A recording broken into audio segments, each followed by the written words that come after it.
Find a location suitable to mount your XR panel.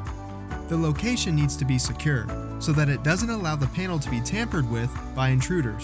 The location needs to be dry, ensuring that it will not be exposed to high humidity or water. This can damage the XR panel and it may not function properly.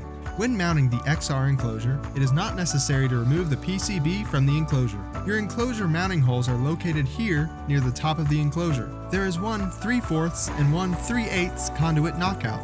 The battery shelf can hold up to 3 7-amp batteries. To start mounting, make sure the XR enclosure is level and exactly where you want it. Mark the mounting points and remove the XR enclosure from the wall.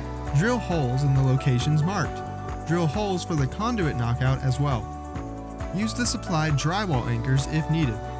Place the enclosure back on the wall and screw the supplied hardware into place. Use 2 supplied screws to mount the XR here for extra stability. That's how to mount an XR Series panel.